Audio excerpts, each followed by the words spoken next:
राम राम जी। सभी भाई बहनों को राम राम। मैं हूं बाबा रामदास और आप देख रहे हैं स्लो जिंदगी। बाबा की कोटी पे तो सब स्ट्राइक आ गई।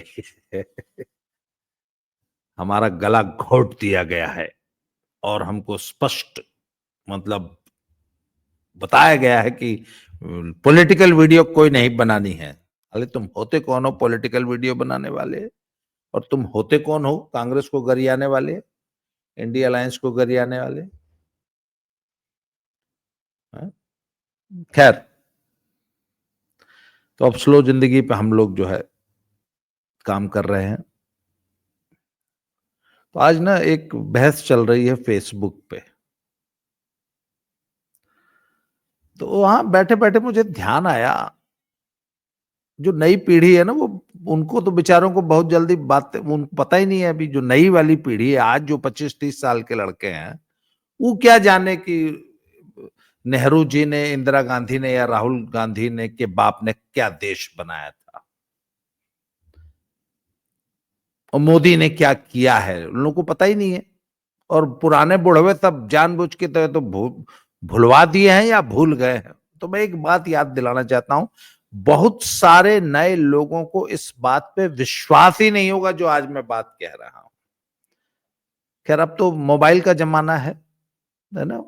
पर पुराने जमाने में लैंडलाइन फोन हुआ करते थे और इसमें से भी बहुत सारे जो आजकल के नए लड़के हैं उन्होंने वो पुश बटन वाला, ऐसे बटन दबा दबा के डायल करने वाला फोन देखा होगा। पर उससे भी पहले वो ऐसे गोल घुमा के ऐसे पुराने में भी दिखाई देता है, वो वाले फोन हुआ करते थे, लैंडलाइन फोन हुआ करते थे। और वो भी सिर्फ दिल्ली उल्ली जैसे बड़े शहरों में होते थे, गांव देहात में कस्बों की तो बात छोड़ दीजिए। तो 1990, 1990 में मैं सरकारी नौकरी में बी क्लास गस्टेड अफसर साई का कोच बना था। केंद्र सरकार की नौकरी थी। और वो जो साई कोच की जो नौकरी होती है, वो उसका जो पे स्केल था हमारा 1640-2900, वो 3 स्टार वाले इंस्पेक्टर का होता था। 3 स्टार मतलब 3 स्टार इंस्पेक्टर की सैलरी 3000 रुपए महीने होती थी 1990 में। और क्या आपको पता है कि 1990 में यदि किसी बिजनेसमैन को, आम आदमी तो सोच भी नहीं सकता था फोन लगवाने की, आपके घर में फोन होना, पर यदि किसी बिजनेसमैन को अपनी दुकान में, अपने ऑफिस में या अपने बिजनेस के लिए अर्जेंट अगर फोन लगवाना है, तो रिश्वत कितनी देनी पड़ती थी? आपको अंदाजा है इस बात का? जी हाँ, 1990 में 25,000 रुपए लगते थे फोन लगवाने के। अगर आपको फोन लगवाना है तो 25,000 रुपया दीजिए, शाम तक आपके घर पे या कल तक फोन लग जाए। 25,000 रुपए का उस वक्त मतलब पता है क्या था? एक साई कोच की या एक 3 स्टार इंस्पेक्टर की 8 महीने की तनख्वाह। अब आज जो है, एक इंस्पेक्टर की या एक साई कोच की तनख्वाह लाख रुपए है महीना।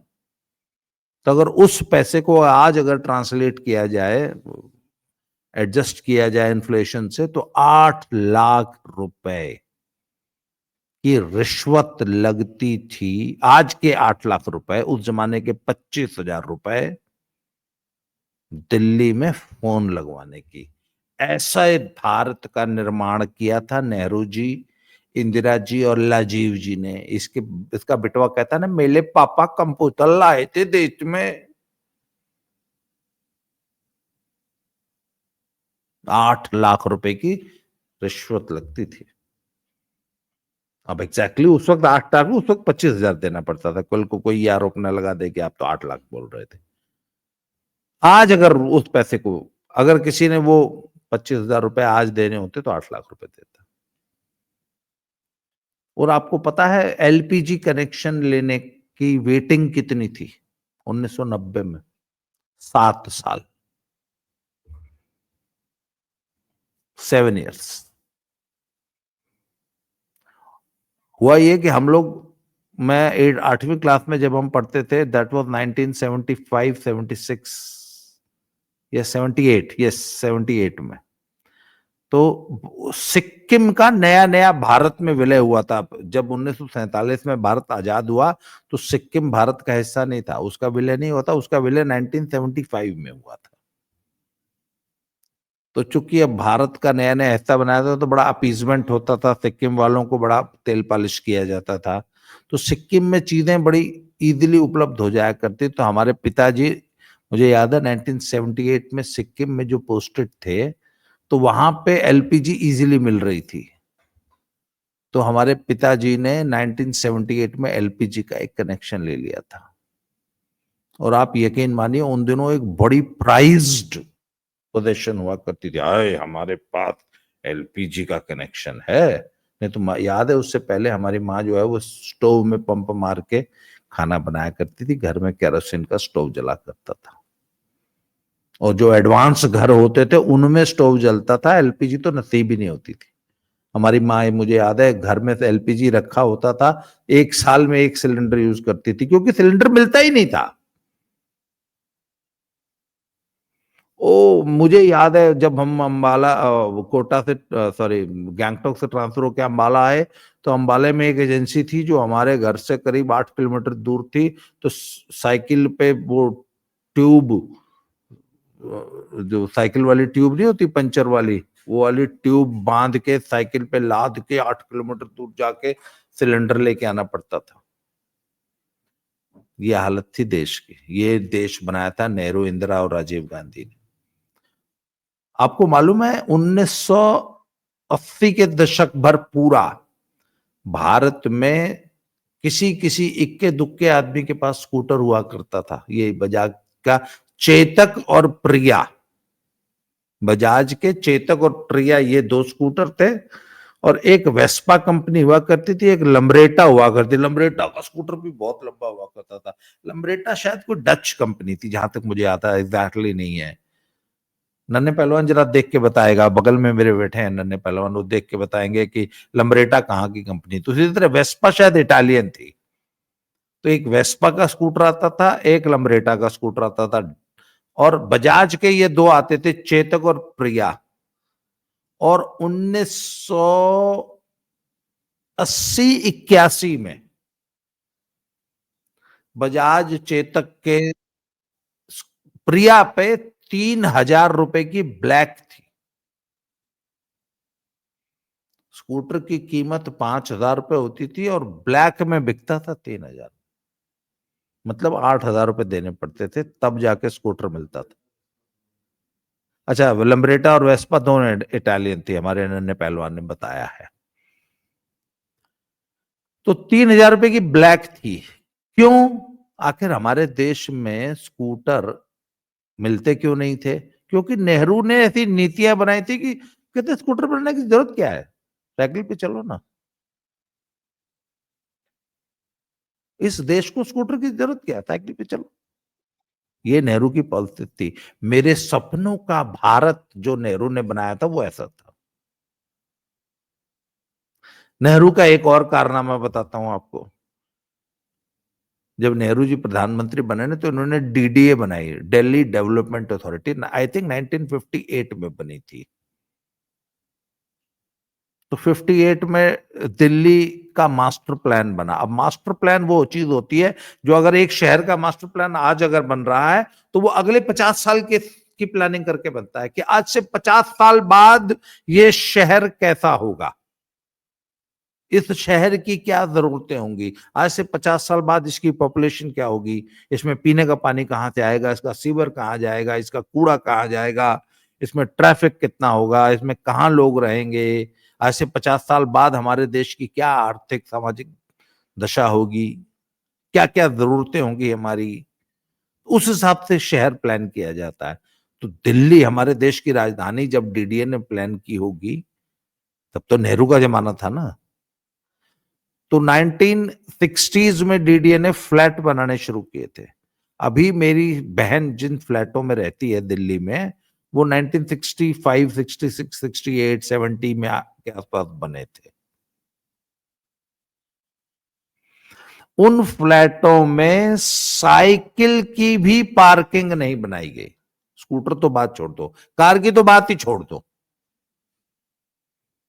साइकिल तक का प्रावधान नहीं है। मतलब नेहरू ने जिंदगी में कभी सोचा ही नहीं था कि दिल्ली वालों के पास कभी स्कूटर भी होगा। आपको मालूम है, नेहरू ये कहा करते थे कि एक किसी देश में 10 ब्रांड टूथपेस्ट के क्यों होने चाहिए, एक ही बहुत है। नेहरू कितने बड़े विजनरी थे। एक और कहानी सुनाता हूं। एक, आप गूगल पे सर्च करिए, इंडिया अनबाउंड नाम की एक किताब लिखी है गुरुचरण दास। गुरुचरण दास जो है वो प्रॉक्टर एंड गैम्बल नाम की एक कंपनी हुआ करती थी, अभी भी है शायद, उसके सीईओ हुए हैं 70s 80s में। तो जो इतनी बड़ी कंपनी का सीईओ, वो इंडस्ट्री को अच्छी तरह समझता है। तो बोले कि ऐसा कोटा परमिट सिस्टम था कि भारत की सरकार भारत के उद्योगपतियों को या किसी आदमी को इंडस्ट्री लगाने ही नहीं देती थी। आप लगा ही नहीं सकते, इतना भयंकर कोटा परमिट सिस्टम था, सरकार इतनी रेगुलेशन थी। उन्होंने अपनी किताब में लिखा है कि ये जो आदित्य बिरला है, इन्होंने शायद उन्हीं की है हिंडाल्को, उन्होंने एक कोई फैक्ट्री लगाई थी, शायद हिंडाल्को ही लगाई थी। और कहते हैं इंदिरा गांधी और कांग्रेसियों ने उनको इतना परेशान किया कि उन्होंने कान पकड़ लिया कि भैया आज के बाद हम इंडिया में काम नहीं करेंगे। और उसके बाद उन्होंने कभी इंडिया में कोई फैक्ट्री नहीं बनाई। और इंडिया से बाहर अगल बगल के हमारे ये मलेशिया, सिंगापुर, ऐसे अगल बगल के कंट्रीज में 32 मेगा प्रोजेक्ट्स लगाए उन्होंने अपने जीवन में, पर इंडिया में नहीं बनाया एक भी। क्यों? नेहरू और इंदिरा चाहते ही नहीं थे कि इंडिया में कोई प्रोजेक्ट आए।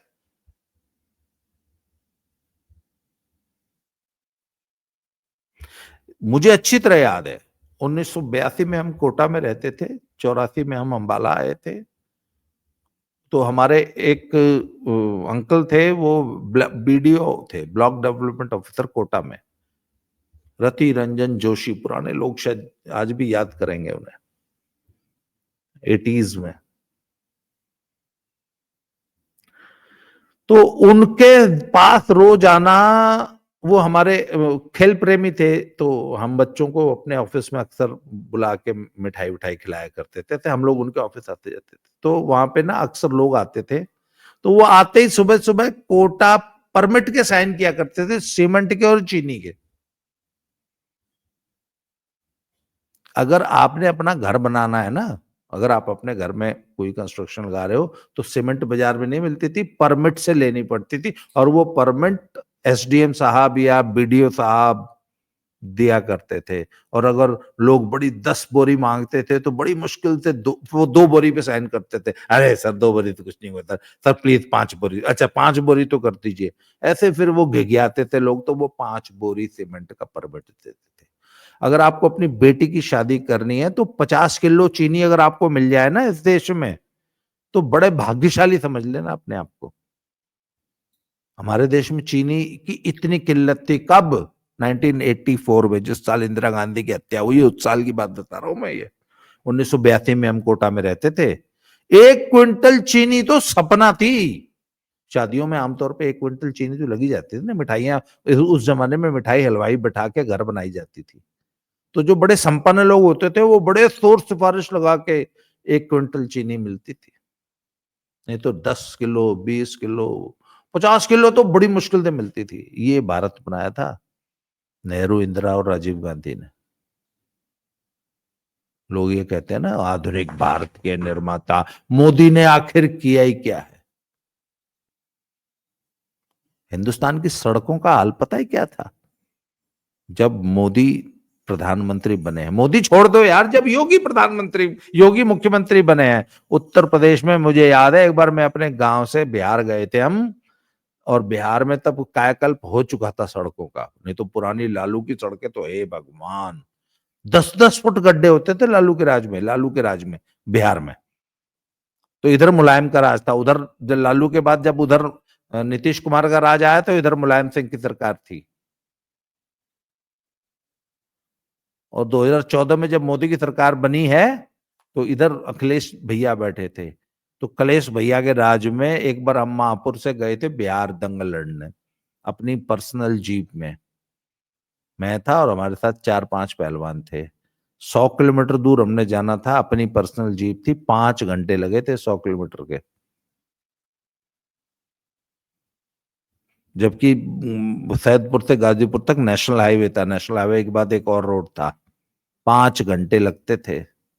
आज 100 किलोमीटर पता है कितनी देर में जाते हैं हम, उसी रूट पे, उसी रोड पे, 1.25 घंटे में। जी हाँ। लोग कहते हैं ना मोदी ने देश के लिए किया क्या है, ऐसा भारत बना के दिया था नेहरू के औलादों ने। 6 घंटा बिजली आती थी हमारे गांव में। अच्छा, हमारे गांव में 1965 में पहला ट्यूबवेल लगवाया था मेरे पिता ने, जिस साल मेरा जन्म हुआ, 60 साल पहले। मैं 60 साल को होने वाला हूं। इस 25 जून को मेरा हैप्पी बर्थडे हो जाएगा, मैं 60 साल का हो जाऊंगा इस 25 जून को। तो मुझे मम्मी बताती हैं कि जिस साल तेरा जन्म हुआ था उस साल हमारे गांव में पहला ट्यूबवेल का कनेक्शन आया था। तो जब आया तो हमारे पिताजी ने सबसे पहले लगवा रहे थे गांव में, पहला और सरकारी एक ट्यूबवेल लगा था। तब से लेकर उन 2017 तक, योगी जी की सरकार आने तक, 6 घंटा बिजली बड़ी मुश्किल से आती थी, वो भी 140 वोल्ट बिजली। भी कैसी, पंखा भी ऐसे डगर डगर डगर डगर, और एक दिन में 6 घंटा अगर, अरे यार गांव की बात छोड़ दो, बनारस शहर में 12 से लेके 14 घंटे का कट था। और बोलो।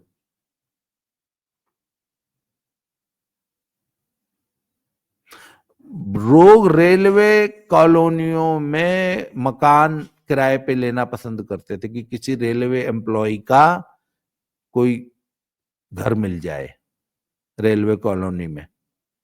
जी हाँ, ऐसे दे दिया करते हैं। क्यों? यार वहां 24 घंटे बिजली आती है। इतनी किल्लत थी बिजली की, ऐसा देश बनाया था।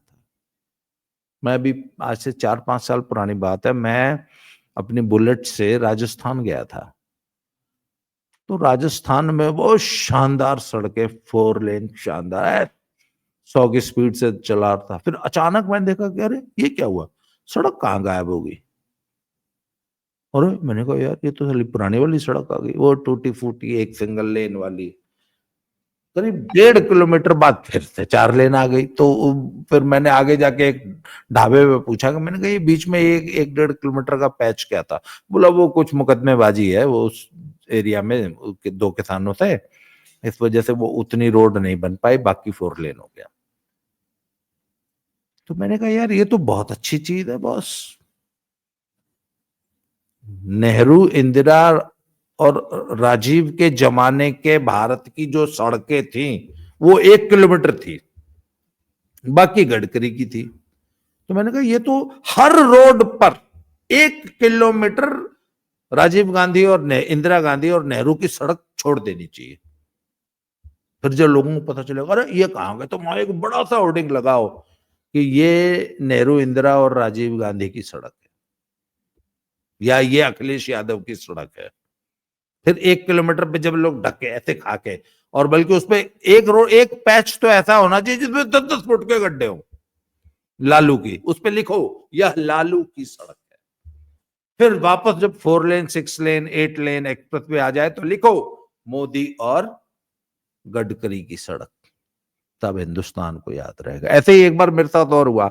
मैं आ रहा था जम्मू, लेह लद्दाख जब गया था तो वो श्रीनगर से होता हुआ जम्मू आ रहा था। आज शानदार 4 लेन था, श्रीनगर से लेके काजीगुंड तक। काजीगुंड में अचानक वो, जब वो जाती है ना ऊपर, वो नेहरू जवाहर टनल, तो आखिरी का शायद 10 किलोमीटर वो इस पुराने वाली सिंगल रोड नेहरू इंदिरा वाली थी।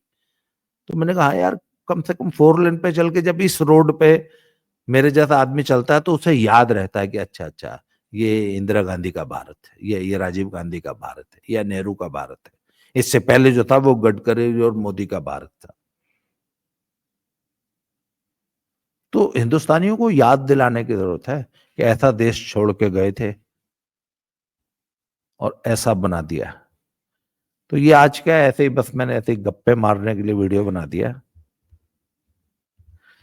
फिर किसी नए टॉपिक पे दोबारा बात करेंगे। आज के लिए इतना ही। आप अपने अपने अनुभव, अपने पुराने जमाने के अनुभव कमेंट बॉक्स में लिखिए। और दूसरे, स्लो जिंदगी में आप क्या कंटेंट चाहते हैं, किन विषयों पे चाहते हैं कि मैं वीडियोस बनाऊं, वो कमेंट बॉक्स पे लिखिए। तो हमको कंटेंट देने में सुविधा रहती है। हमको ये पता लगता है कि दर्शक क्या चाहते हैं, दर्शकों की क्या डिमांड है, दर्शकों की क्या सोच है। इसलिए ज्यादा से ज्यादा कमेंट्स किया करें। तो आज के लिए इतना ही। बहुत बहुत धन्यवाद। Thank you very much. जय श्री राम।